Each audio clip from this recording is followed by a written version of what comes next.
How participants saw the movement. Let us now look at the different social groups that participated in the civil disobedience movement. Why did they join the movement? What were their ideals? What did Swaraj mean to them? In the countryside, rich peasant communities, like the Patidars of Gujarat and the Jats of Uttar Pradesh, were active in the movement.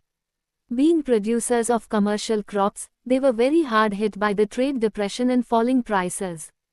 As their cash income disappeared, they found it impossible to pay the government's revenue demand.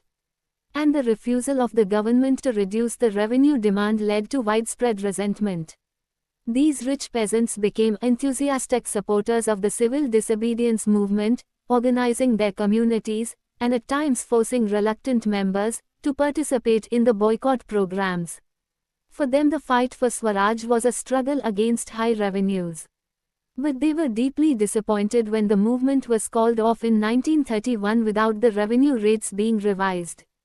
So when the movement was restarted in 1932, many of them refused to participate. The poorer peasantry were not just interested in the lowering of the revenue demand.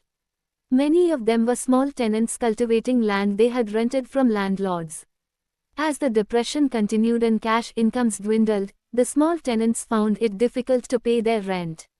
They wanted the unpaid rent to the landlord to be remitted. They joined a variety of radical movements, often led by socialists and communists.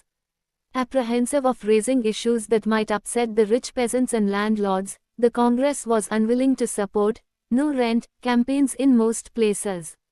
So, what about the business classes? How did they relate to the civil disobedience movement? During the First World War, Indian merchants and industrialists had made huge profits and become powerful. Keen on expanding their business, they now reacted against colonial policies that restricted business activities. They wanted protection against imports of foreign goods, and a rupee-sterling foreign exchange ratio that would discourage imports. To organize business interests, they formed the Indian Industrial and Commercial Congress in 1920 and the Federation of the Indian Chamber of Commerce and Industries, FICCI, in 1927. Led by prominent industrialists like Purushottamdas Thakurdas and G.D. Birla, the industrialists attacked colonial control over the Indian economy, and supported the civil disobedience movement when it was first launched. They gave financial assistance and refused to buy or sell imported goods. Most businessmen came to see Swaraj as a time when colonial restrictions on business would no longer exist and trade and industry would flourish without constraints.